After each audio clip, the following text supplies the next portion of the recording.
Right, folks, it's 7 o'clock, so if you could please move back to your seats.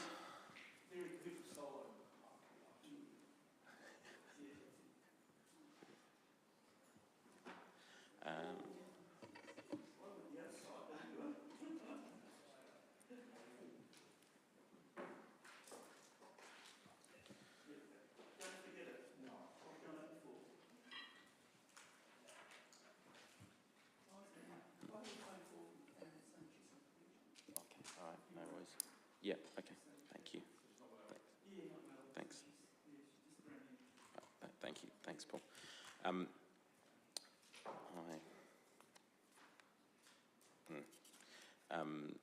Yes, so I'll open the meeting now at 7 o'clock. I'll start with a statement of acknowledgement. So I'd like to acknowledge that the land that we're meeting on today is the traditional lands of the Kaurna people and that we respect their spiritual relationship with their country. We also acknowledge the Kaurna people as the custodians of the Greater Adelaide region, and their cultural and heritage beliefs are still just as important to the living Kaurna people today. Attendance record, so roll call, Councillor Lorna, I believe, is on a leave of absence. Mayor Redman is not here. Councillor Koch has said she's an apology, but I haven't received anything yet, but I'll take what Councillor Koch has said. And Councillor Hughes, I haven't received anything from him, but he's not here yet either, so we'll see whether he turns up later in the night. Are there any motions to grant leave of absence? Yeah, I'll go to Brian. Thanks. Mr. Chairman, I would like to, what to do with my notes now? For yourself to have leave of absence from the 13th of June to the 24th of June, inclusive. Thank you, Councillor Sample. Is there a seconder for that? Councillor Davies. All those in favour?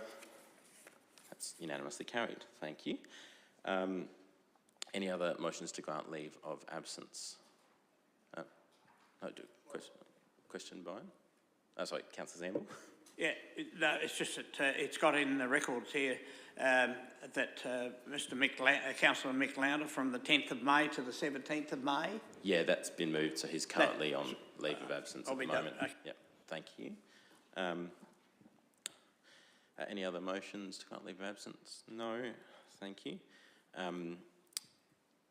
Public open forum. There's no speakers tonight. There's no one in the gallery. Any declarations of interest? Councillor Koch? I'll have to declare an interest for the community grants agenda item, whatever that is. Yep. Yeah, and I'll declare that when I get there. Yep, no worries. Thank you. Thank you.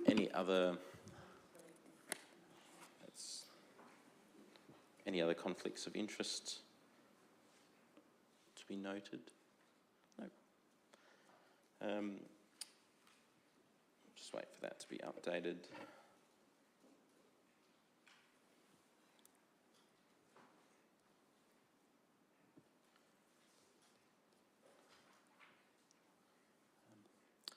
Confirmation of the minutes. We have a officer's recommendation there that the minutes are a true and correct record. Could I please have someone move that? Someone have it? Deputy Mayor, thank you. Is there a seconder? Councillor Sample, thank you. All those in favour? Unanimously carried.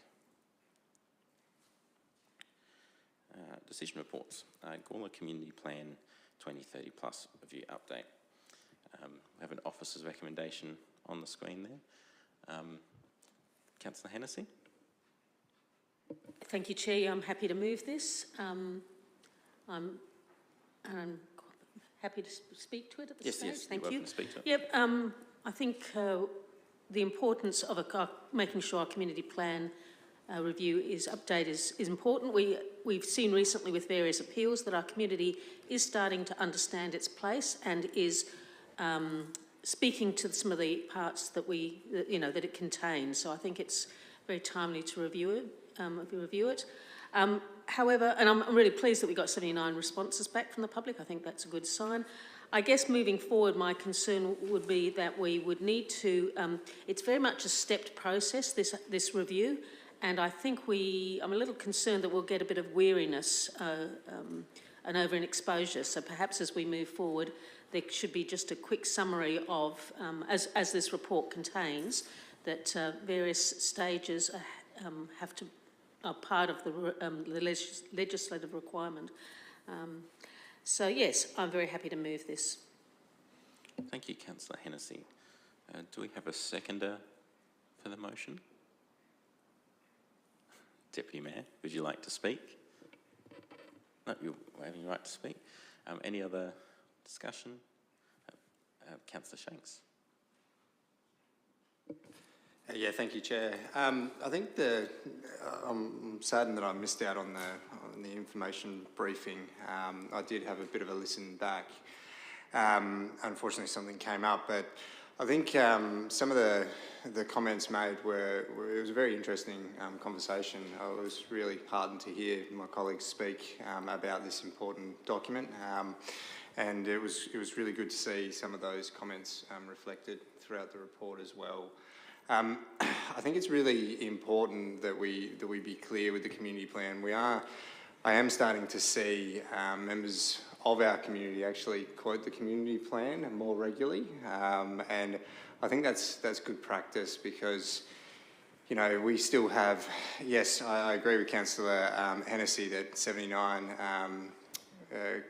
engaging with the community consultation is good for local government speak, but when we've got a population of around 26,000 and our demographics, I think, are a little bit skewed, to be honest. With the people that did reply through the forum, and not to take away from them, are fantastic that they are engaging. But again, I think the onus is on us to get our messages out and make them clearer. The community plan is just one of those documents that is one of those linking points that you've heard me speak about before, members. But if we look at it really simplistically, this is our vision statements of our business, but they're only as important and as powerful as the things that link into them. So although these statements are quite good, community-friendly goals and the like, they are high-level statements, but the work and the onus is on us to make sure our strategic documents that link into them do deliver on these outcomes, and they deliver on them consistently. Because although I like the sentiment of the document, the sceptic in me is going, okay, these are some of the themes that I've seen, maybe reworded slightly, but I've seen them for many years. What have we actually done in this space? And that's where we do link to that long-term financial plan and our strategic documents as a whole. But again, if we don't have those vision statements and we don't have that, basis to communicate, I think we're flailing around a bit. But I think it's important to note we don't just do it because the legislation tells us we have to. We do actually want to follow through with these goals as well. Any other discussion on the community plan? No. In that case, I'll just add my point of view quickly, that I think it's it was a good process to have that workshop the other day, and as was alluded to by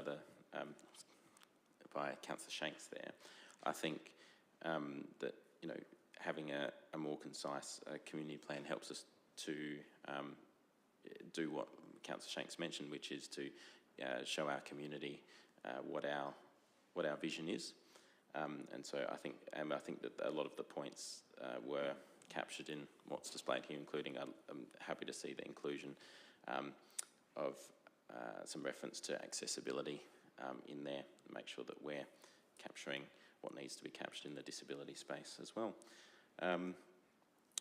With that, are you happy for me to put the motion, Councillor Hennessy? Happy with that. I'll put the motion. All those in favour? It's unanimously carried. Right. On to the Next item. This is 7.2, which is the Australian Local Government Association National General Assembly 2024. We have an officer's recommendation. Would anyone like to move that? Deputy Mayor, you're moving that. Would you like to speak? Yeah, look, I think these are valuable. I think we do need to be across what other councils are doing and what innovations they're making and what troubles they're having. I mean, obviously each local government is different state by state, but they're fundamentally covering the same aspects, and so there's always a lot to learn from them. So, yeah, I'm happy to send the mayor and the acting CEO to the local government, Australian Local Government Association conference. Thank you, Deputy Mayor. Councillor Hennessy, you're seconding. Would you like to speak? Yes, I do. Thank you. Yes, I agree with the Deputy Mayor that we should support this. I can think of many examples from attendance by the Mayor, the Mayor and previous CEO, including the renovation of this building that we sit in today that has come out of the lobbying that can occur in Canberra with a range of different government stakeholders. So I look forward to some more positives coming back from this. I was interested to read the updated Gawler Invest document, and I think that will place us well for encouraging investment in our town. Thank you. Thank you, Councillor Hennessy. Any other discussion? Councillor White. Thanks, Chair. Just a question. So I'm happy to support this motion, and I'm just curious, in the report it talks about organising some meetings with some key stakeholders and government ministers, which, as Councillor Hennessy alluded to in the past, has been quite beneficial. I'm just wondering a bit of a plan of attack, or if the acting CEO has any comments on topics of actual discussion that potentially could be worth, if we're going over to Canberra. A chit chat can be good, but there's a couple of things that come to the top of my mind, some maybe key priorities for this council that would be worth having discussions with federal ministers with. We're just wondering if it's possible to get an update maybe, or of a plan of attack. You happy to stay? I'm happy to sort of do this as a two-parter. I can have a bit of a crack at my initial thoughts, plus I'm happy if David wants to add some comments in as well. I think from my point of view, we haven't had a conversation, the Mayor and I, just yet about, I guess, our line of attack this year, but I would be thinking with the GRFMA work on flood mitigation and the need for significant federal funding if we're ever going to get the dam upgrade in terms of wall height, which is, talking hundreds of millions of dollars. That can't happen at a state level without federal support, so I think that's probably one of the highest priorities. Beyond that, I think most of the things we've been talking about generally have been at a state level, for the most part, between her and myself. But I'm certainly happy if David wants to add a few extra items on from his point of view. So through the Chair, definitely a focus on community sport and rec and our facilities in that space. The Federal Sports Ministry has funding available in different mechanisms, not just open grant programs. There are opportunities to lobby them through election promises and commitments through that channel as well.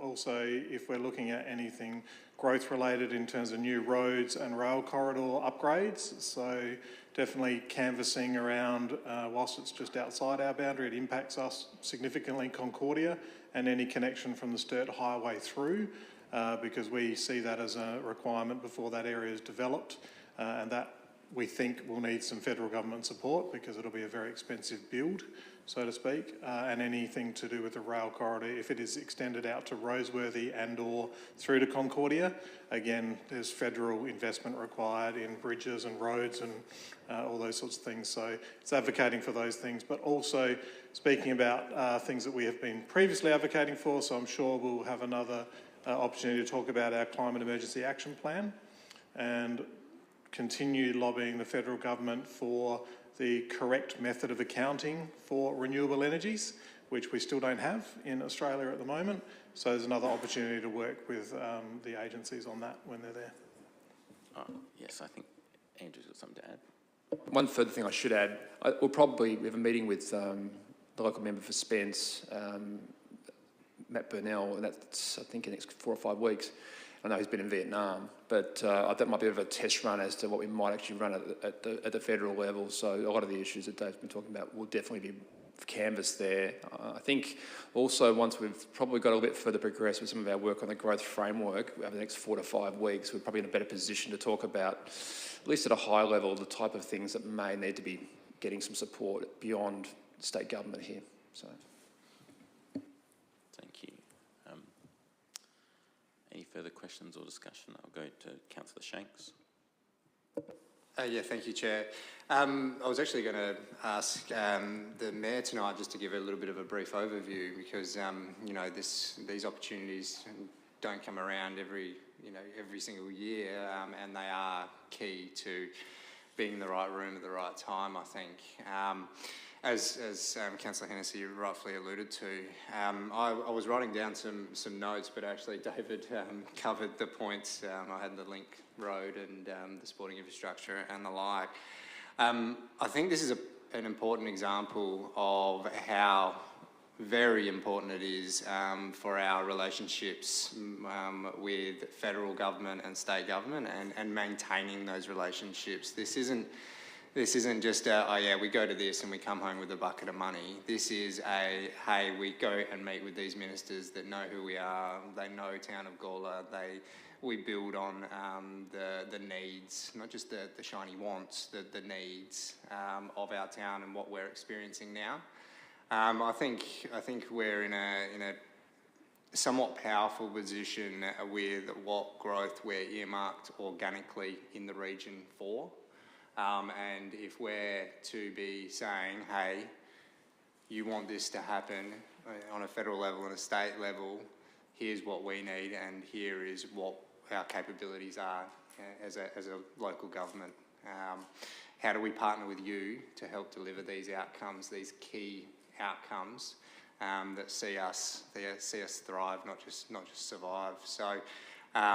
Yeah, I know there's a dollar figure attached to this, but the return on investment opportunities are one worthy of it, and you know we should always strive to put our Mayor and CEO in the room with these sorts of people, and any opportunity we have to show them our great town as well. You know, goes both ways. Thank you. Any other discussion?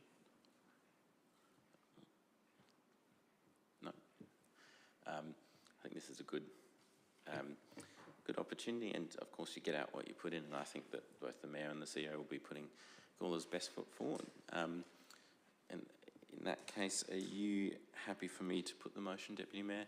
I'll put that motion. All those in favour? That's unanimously carried. Councillor Kosh. Yeah, just referring to the next item, 7.3, I'm declaring a general conflict. I'm a member of the Gawler Makers Markers Committee, and that's referenced in this motion. So I'll leave the meeting. Thank you. Yep, and you, yep, fantastic. Yep.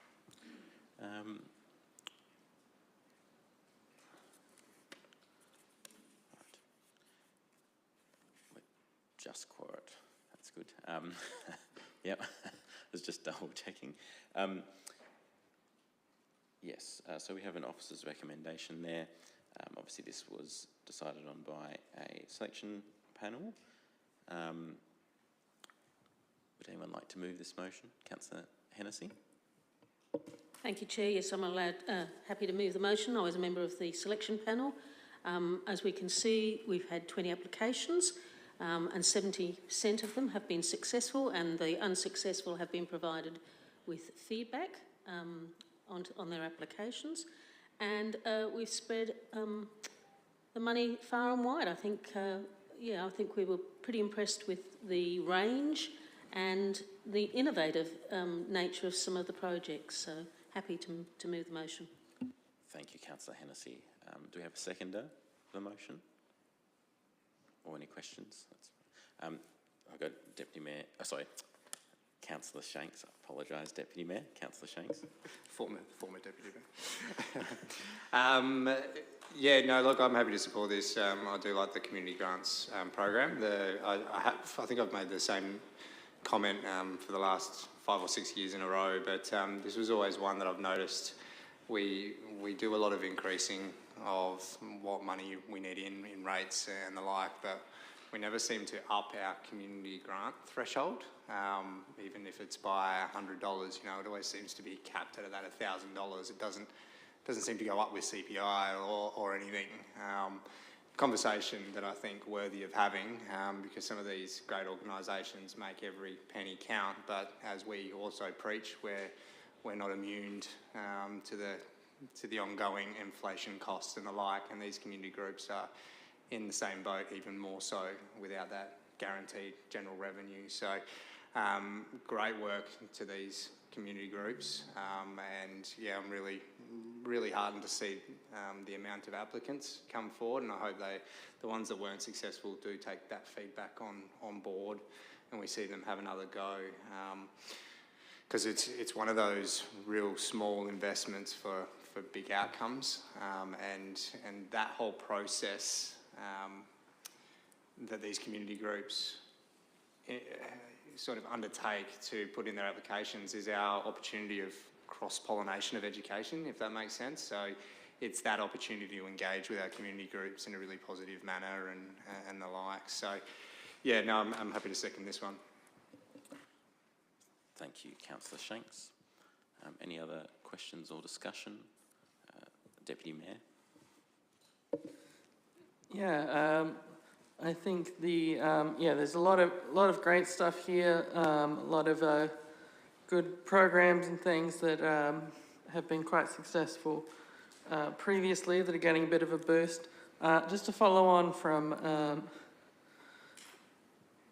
the former Deputy Mayor's comments, the $1,000. When did we start making $1,000, and is that something that is worthy of a boost? Just noting inflation and that this $1,000 might be worth $600 of money from before.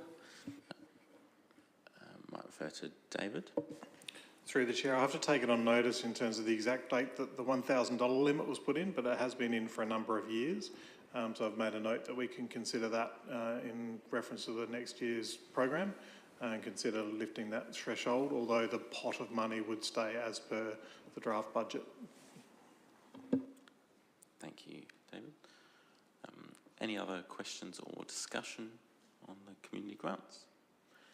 If not, Councillor Hennessy, happy for me to put that. All those in favour? It's unanimously carried. Can someone just let Councillor Kosh know that we resumed?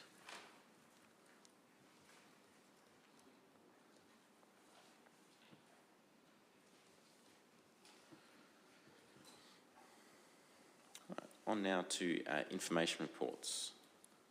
Oh, sorry.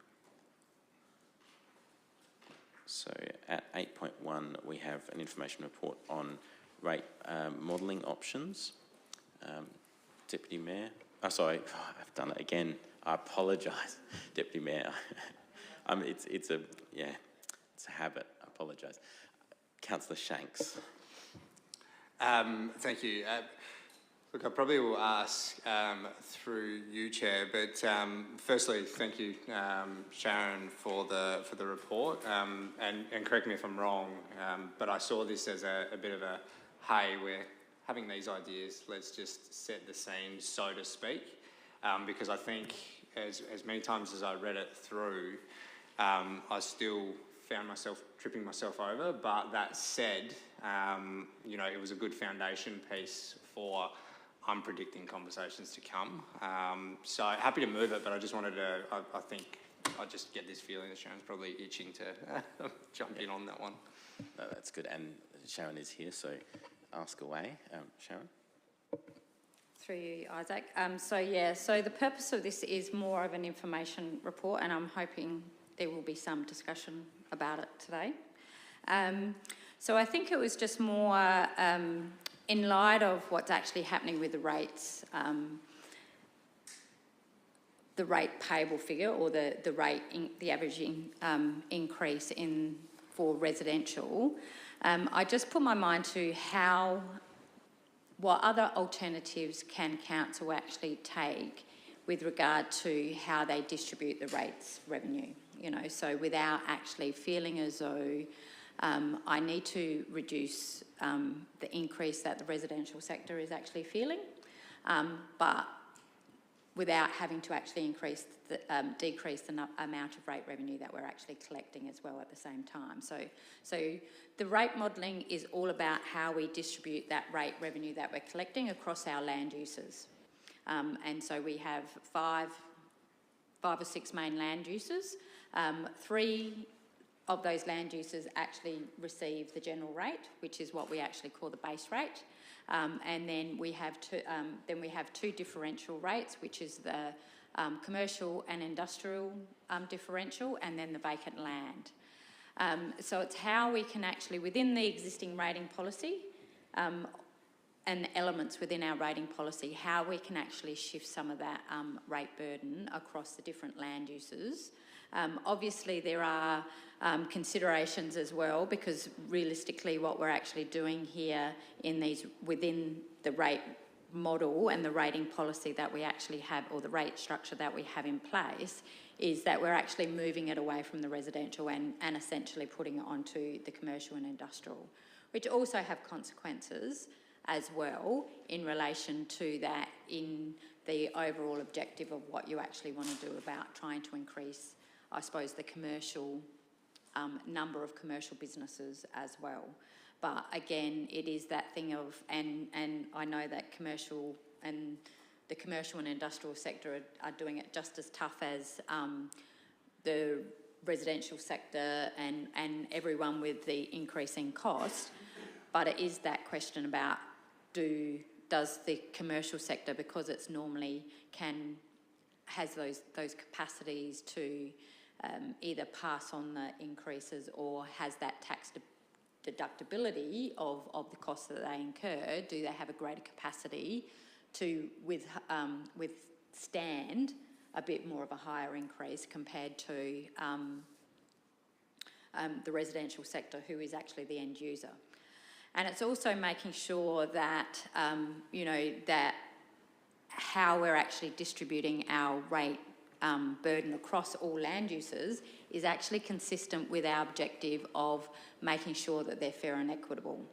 Under the current model that we use, which basically sits there and says, oh, okay, well, we've got the 2 differentials, we've got a differential of 146% loading on top of for our commercial and industrial sector, and our 60% loading for vacant land. Using that distribution based on capital values, the resulting number probably actually doesn't necessarily sit there and say that we're actually having a fair and equitable distribution of our rating burden, because based on that model, we're talking around about a $150 increase and 8.3% increase for the residential sector, whereas the commercial and industrial sector, which is the other major revenue source for us, is actually having a $74, which is about 0.3%, you know. So is that distribution is a fair, in line with our fair and equitable collections across our rating base as well. Did you want to ask a question, Paul? Yeah. So I've presented, so realistically all of these options have in effect that you're actually having a floating, or you're changing your commercial differential, or your commercial and your vacant land commercial differential. So they all have the same effect, but it's a question on whether you can still have that consistency in how you're actually distributing that year on year, rather than just having that changing differential every year to balance the book. So, and this year is, like last year, I think last year commercial had around about a 25% increase in their capital value. So, whereas the residential sector had around about 15%. So the difference from between the residential and the commercial sector wasn't as obvious last year compared to this year, where the residential capital values have actually increased around about, again, around about 14% across those land uses, whereas the commercial sector has actually only increased by 5%. So what you're having there is that there's that shift of that distribution towards the residential sector, just because the commercial property values haven't moved in line with the residential property values. So there was just a couple of options that to consider and have to have a bit of a discussion about as to whether, I suppose, the appetite, and I'm assuming that there will be an appetite, to actually look at and how we can actually redistribute that that rate burn in a fair and equitable way, which again isn't necessarily saying, oh, okay, well, we're going to shift it all to commercial, because I don't think that that's actually the right approach either. It's how we can actually balance that out across all of our land uses. Councillor Koch, you want to ask a question? Through you, Chair. With the commercial, we have a tiered system, and it's based on turnover. So how does this? Sorry, is that not right? I thought it was because the big guys at the top have a different differential rate to the guys at the bottom. It's not based on turnover, it's based on property value, because effectively it's a distribution on property value. So we have it tiered, and that's still within here, but effectively that tiered rating system, or that tiered adjustment that we apply to commercial sector, is added after we actually determine what the rate in the dollar is. So effectively what I would sit there and say is that tiered adjustment, while it's part of our overall rating strategy, it's a cost to council, because what we're actually doing is to sit there and say, oh, actually we want to, so rather than raising $5 million of the total bucket from our commercial sector, what we're actually doing is that we're giving back 1.4. So the rate revenue that we're actually only collecting from our commercial sector is 4.5 million, because we're actually giving it back. So it's an expense of council. We've accepted to sit there and say, okay, well, we're going to effectively remit back to those commercial property owners, based on their value, a portion of their rates. So that's always second, and obviously these decisions that we actually make on how we're going to determine our rate in the dollar and how we're going to distribute it will also impact the expense that we actually, I suppose, the revenue we're giving away by having that tiered adjustment. Because it's not a tiered rating, it's actually a tiered adjustment where we're actually giving back. But just on that, I just concerned that some of the smaller operators at the lower end of the tier might be slugged proportionately more than the bigger guys at the top, and I think that's why we had that in what I remember. That's why we sort of had the tiered system, so that the guys at the top, we actually paid a decent amount compared to the guys at the bottom, because we had a lot of sole traders, for example, that were really struggling, and we wanted to give them a bit of a lift up. So I just would be concerned if this took away that that benefit that we gave to encourage those sole traders. So the tiered adjustment is still included. However, if we actually increase the differential, so if we increase the bucket of money that we're actually getting from commercial, we do have to actually look at that tiered adjustment and what we actually give back. In the report, I've provided some options, because realistically, so our budget is based, currently the budget and the operating deficit is based on $29.5 million of gross revenue, and then what actually comes off of that is our mandatory rebates, which we have to give under the Act, and then what also comes off of that is our tiered adjustments, our tiered, what you're talking about here. So to make sure that we don't have an impact on increasing that deficit, we have to actually make sure that that tiered adjustment is in line with what we've actually already got in the budget. So if you increase the increase of the rates payable by the commercial sector, by virtue of the fact you're giving back an adjustment, or you're giving some of that back, the bucket that you actually give back also grows. So there is some slight adjustment, and in the report, the recommendation is that there will need to be a reduction in the adjustment that we're given, but it's actually, the reduction is at the higher end. So effectively, it's from memory, it's around about from the $1.5 million property owners up, that will have a slight reduction in the value of their adjustment. So, so the property values that were getting a 10% adjustment, they're now only getting a 5% adjustment rather than the 10%. Whereas at the lower end, the between the 0 to 500,000, their adjustment is still 45%. So that's how you've I suppose. So yes, they're paying more at the lower end, but they're not. We're remitting back the same proportion, same percentage. But again, you can't do that. You can't sit there and say, oh, okay, well, I only want a differential on this one, but I don't want a differential. I don't want that differential to apply to these people. So. Through the chair, that's why I'm just concerned about some of the. We did spend a lot of time to benefit the smaller operators. I'm just concerned if they're going to miss out. I mean, if they're going to be unduly taxed, basically. That's my concern.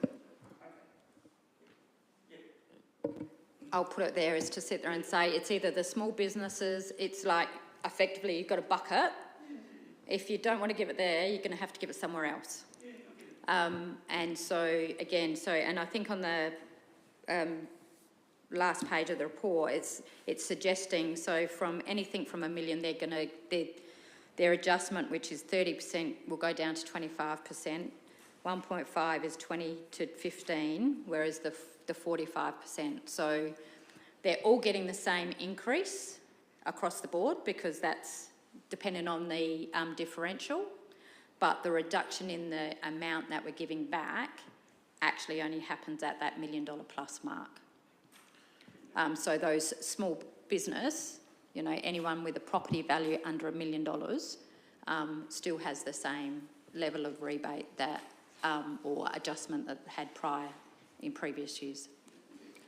I might suggest that I know there's some figures in here which indicate what it looks like on the end that the businesses will see it, but in the final, sort of when we make a decision on this, if we could maybe have some examples of what that rate would look like, so we know what the end rate increase looks like, because I think that's, you know, this is a complex thing, and while you know, while we need to consider it, that's what the ratepayers want to know as well. So if that's possible, that might be, yeah.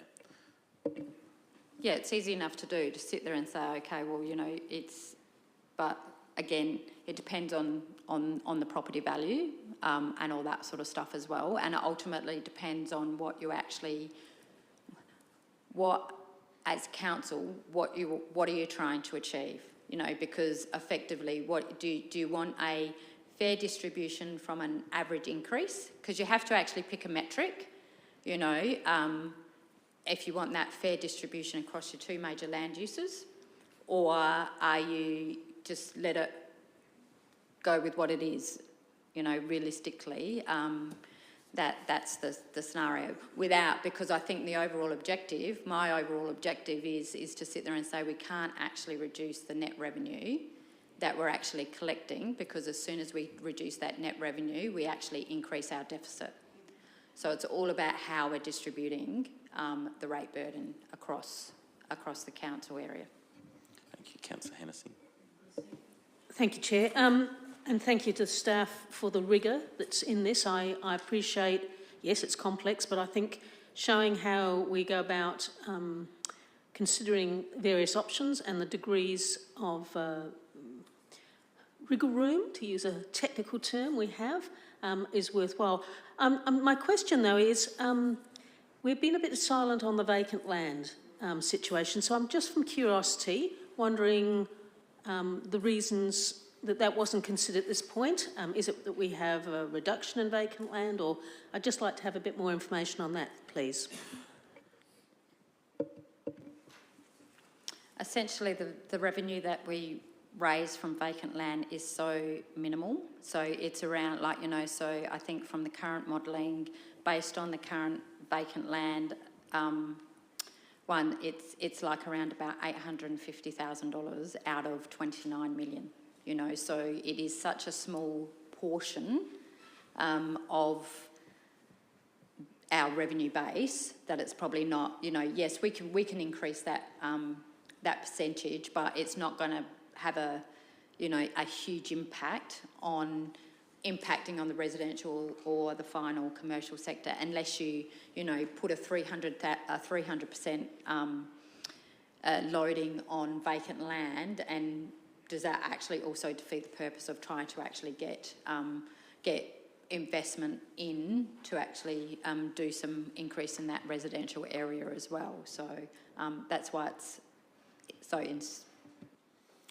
Councillor Hennessy. Yeah, through you, Chair, thank you for that. And that's what I assumed. I think the original intent of the vacant land was quite some time ago, and I think it's probably achieved that. So, yeah, I'm very happy with that answer. Thank you. Thank you. I'll go to Deputy Mayor and then we'll go to Councillor Shanks.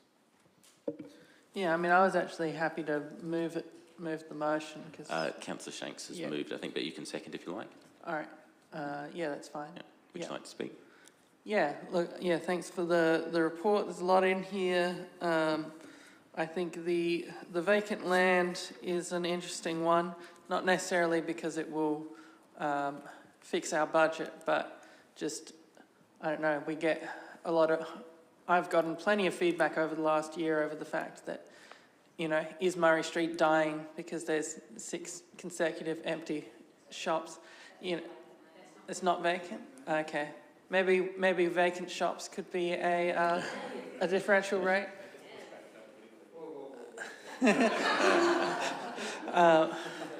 I think, yeah. Well, yeah, okay. So that's okay. So yeah, that's not quite what I thought vacant land was. Oh well, just a new possibility for you. But yeah, look, I think, yeah, there's a few things we can do, but, you know, for now, I'm happy with the noting report, and we'll come back and go through some of those options a bit further. Thank you, Deputy Mayor. Councillor Shanks. Yeah, look, I think the reason that we've got the report is so you could gauge the appetite, as Sharon rightfully put.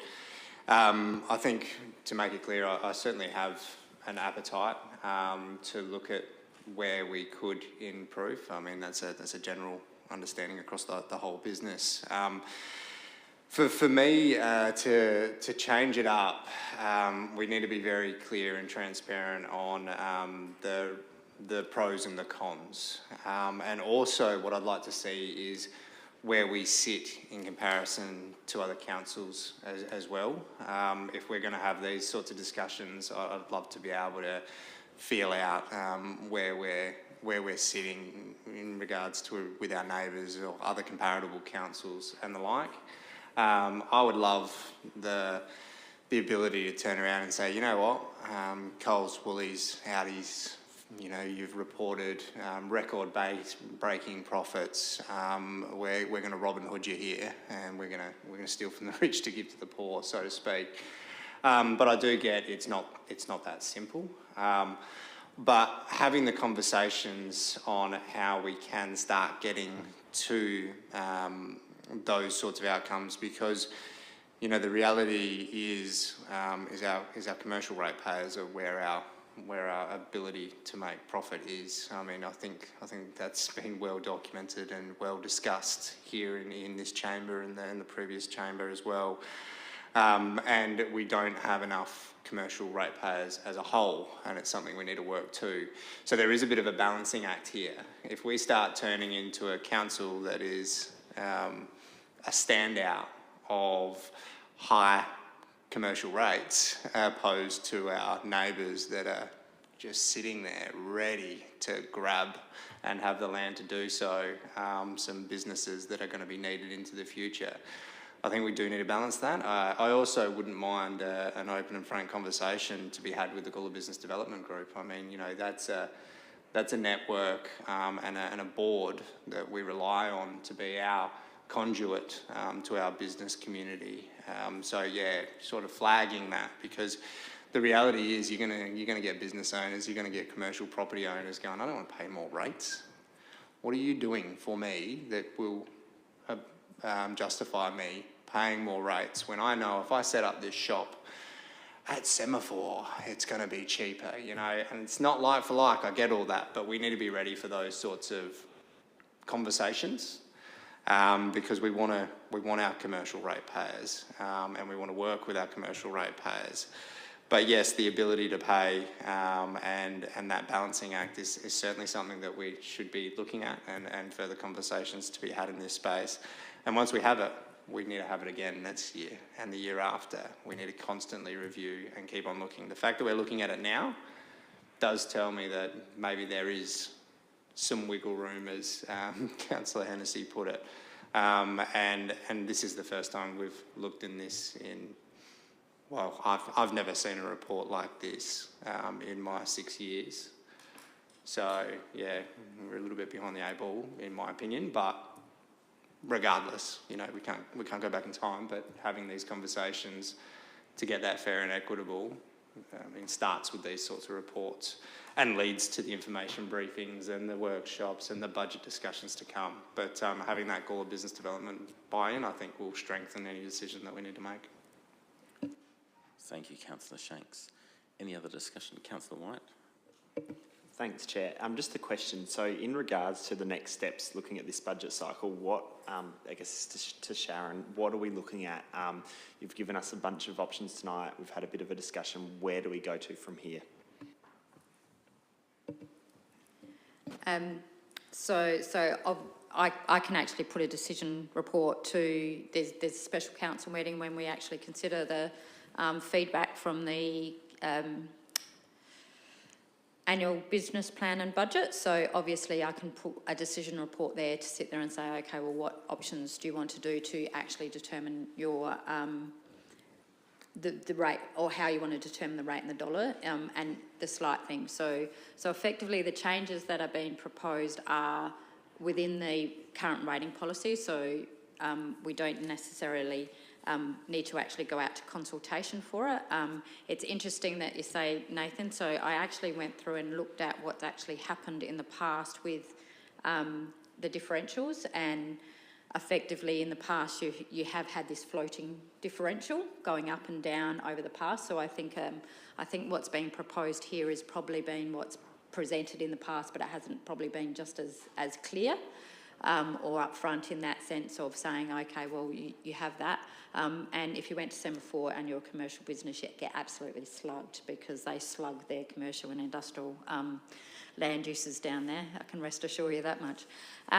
So I can put a decision report. Obviously, it's probably more at that point in time rather than actually at the next council meeting, and then that can lead into the discussion or form the basis for the adoption, which is actually at the end of June.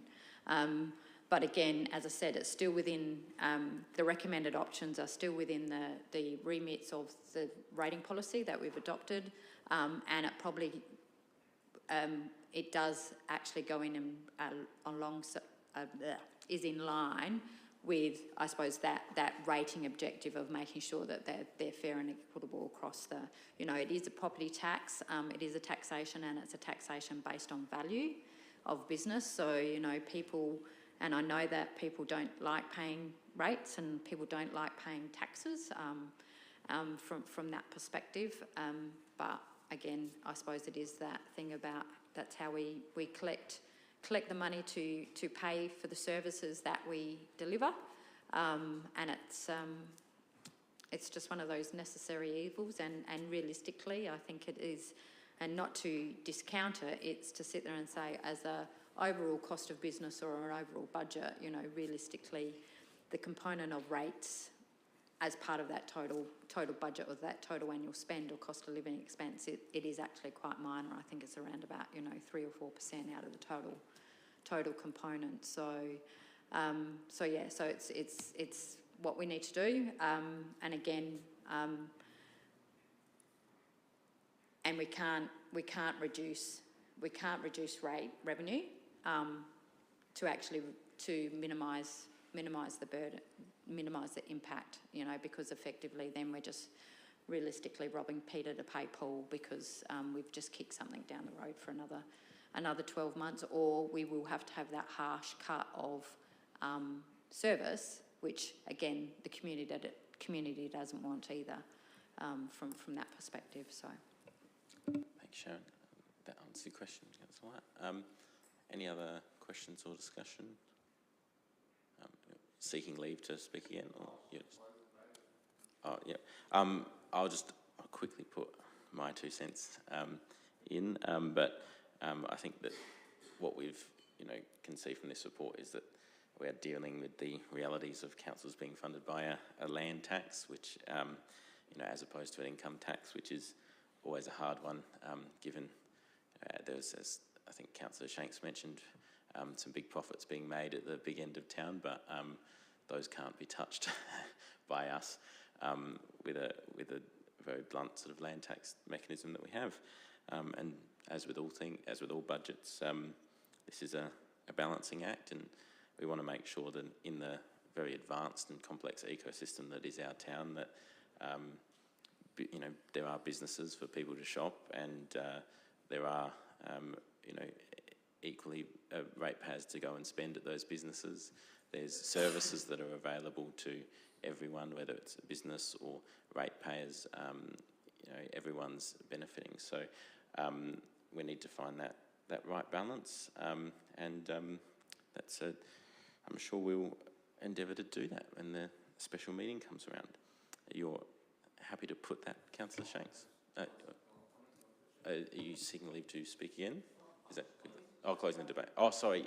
Apologies. Yep, forgot my perceivers. Councillor Shanks. Thank you, Chair.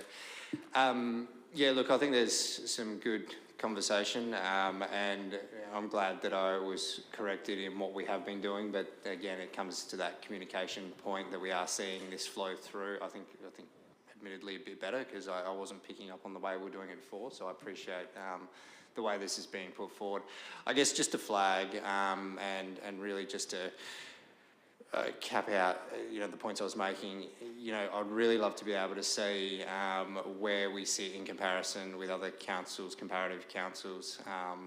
You know, I know what our residential rate and our commercial rate blend is, which, you know, doesn't necessarily work to our favour per se. That's why we are talking about that commercial development and our appetite to look at potential next steps in the commercial investment space.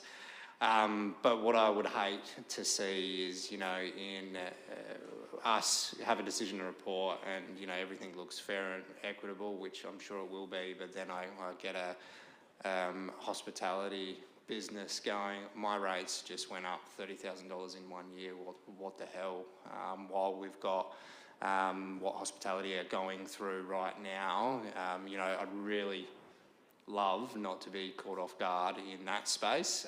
So we do need to be clear and we do need to be transparent, I think, in what it means from our tier of business, which I'm sure it will, but I just want to sort of flag that at the moment, because, yeah, when we're making these decisions, it does, you know, these are big decisions and they are ones that we do put our hands up to make, but they are ones that do cause, have the opportunity to cause a big blow to the end ratepayers as well. So, yeah, not one to take lightly. So I just wanted to flag that, but again, you know, really appreciate the conversation, and we'd be crazy as a business not to look at what our revenue streams are and what versions of modelling we have on those revenue streams as a business each year, I think is the point.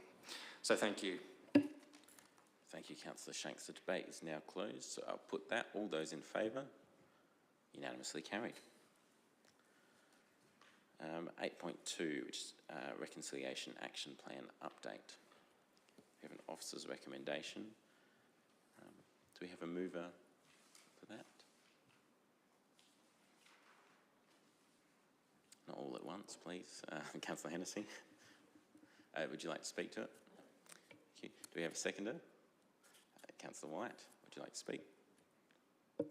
Just briefly, I just reading through the report, I thought that there's a lot going on in this space, which I think is really good. We obviously had Jack Buckskin come in and speak with elected members, which I thought was a really great workshop in regards, in particular, to the dual naming of our parks and having a look at how that's going to be rolled out this financial year in 3 of our parks is going to be quite exciting. I think it is a journey that we as elected members will have the opportunity to bring our community along with as well. But I also think that the Reconciliation Action Plan Working Group and council staff in this space have done a really great job of educating and providing lots of information. So I think it's quite exciting. And also just I wanted to commend staff on the upcoming activities for NAIDOC Week and Reconciliation Week. I think they're increasing, I guess, in popularity over the past few years. It's becoming a bit more mainstream, and the themes this year are quite thought-provoking, I think. So it will be interesting to see how to include our community in that journey as well. So just wanted to commend the group, and I'm sure the new community members are settling in. Maybe it was possible to get an update from a member. Councillor Hennessy, do you sit on the group, the RAP group? Have you had a meeting with the new members? I was just wondering, looking for an update on that, if possible. You're welcome to speak, Councillor Hennessy. Through the Chair, thank you. Yes, we have had our first meeting. Not all members were able to attend, but those that did, it was useful to meet with them, coming in from a range of different professional and life experiences. I think it, as a group, some new perceptions and new eyes on what's being achieved. And on a personal level, there was a sense of this is a really worthwhile group to belong to, and they are very willing to contribute what they can. But I sense that they also will take something away from the group's working as a whole. So I hope that helps.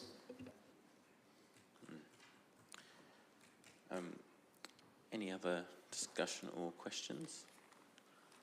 Councillor Samuel. Thanks, Mr. Chairman. I've noticed on the sheet here on page 41 of 85 that the dog park there has got an apt on it, but none of the other signs have apts on them. Now,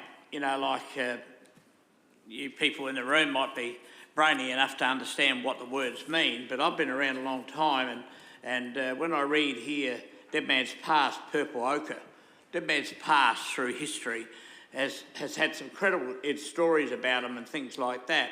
And, what's the other one there? Reed Reserve, paths and trails. They're everywhere. Surely there's something more significant that could be highlighted there, and that could be done with an app. Everybody today has got a mobile phone, and on that page, as I said, the dog park one has got an app. Is there any reason, Linda's not here, as to why apps won't be put on these 23 signs? I mean, they're the most expensive signs we've got around Gawler. 27,000 for 23 signs is pretty good, and I do hope they're printed in Gawler. And done in Gawler. We've got 2 businesses at pay rates. So I'm just wondering mainly about the app. Will the app be fitted onto the corner of each of the signs? So, Councillor Samuel, all of the ones which you can access while walking have the QR code on there. It's just the street signs that don't have the QR code on there. But on the next page, which is the 40 there, you've got Dead Man's Pass has got one, Apex Park, Pioneer Park, Conley Reserve, all have it's quite small, so.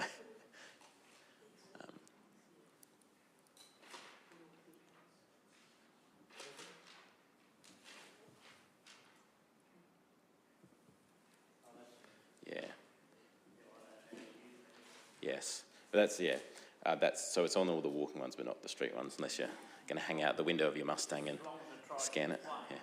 Yeah. Yes. Yeah.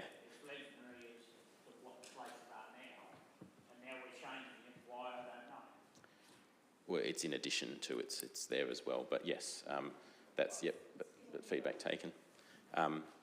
Any other questions or discussion? Councillor White, are you seeking leave to speak again? Yep. Councillor White's seeking leave. Does Councillor White have leave? He does.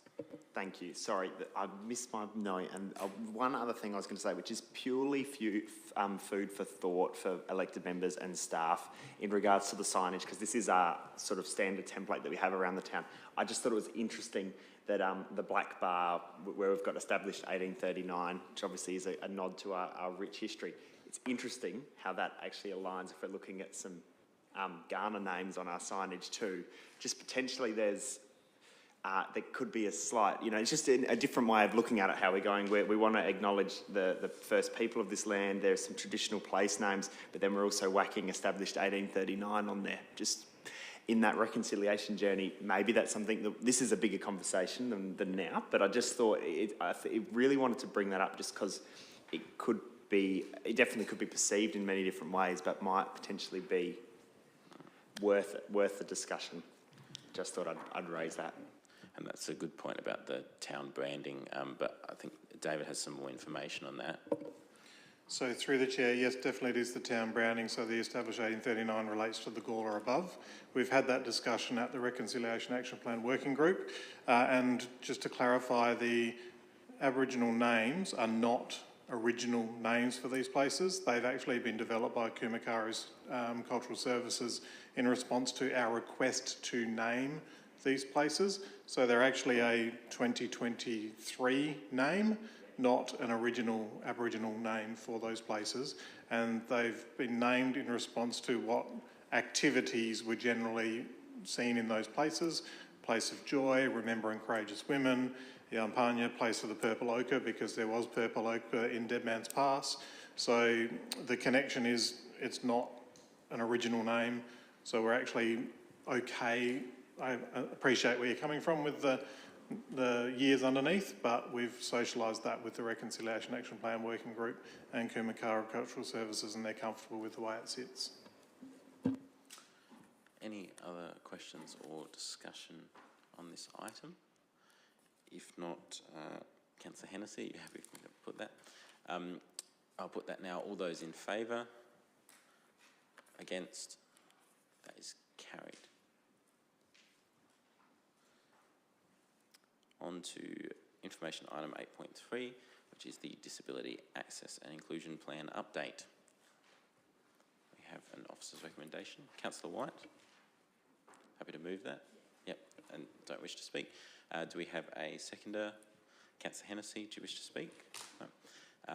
Any further discussion or questions about that? Councillor Shanks. Yeah, just quickly, just in case Linda watches this back, good report. I think as an overall, we don't do enough in this space, but we're moving to do more. I think that's not the team's fault in this space. It's merely the investment or the lack of, I think, in key times. But we are moving to invest more and try to, I guess, deal with some of those backlog items, whether it be inclusive play, whether it be accessibility through footpaths. I think we've got a bit of a backlog on our footpath network connecting to bus stops and the like. I think we're operating years out of where we should have actually already delivered on these things as well.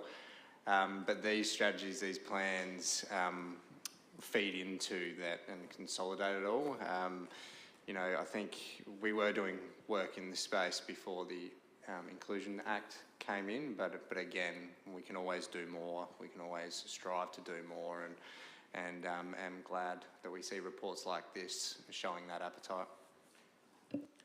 Thank you, Councillor Shanks. Any other discussion? Deputy Mayor? Yeah, just a question around so it's the Disability Access and Inclusion Plan. But so is this, when they say, just getting the, they say, so is this disability access and disability inclusion, or is this disability access and general inclusion plan? So through the chair, it is more focused on that disability inclusion rather than general inclusion. Thank you. Any other questions or discussion? Just add that obviously our town benefits from being a place which is accessible to everyone, and everyone should be able to enjoy our town for what it is. Like I've said many times, it's all well and good to have accessible infrastructure on a railway platform, but if the infrastructure isn't there to get onto the railway platform in the first place, it's pretty useless. So I'm glad to see we're gaining some traction in this direction, and look forward to seeing the good work that continues to come out of it. You happy for me to put that, Councillor White? I'll put that. All those in favour? Unanimously carried.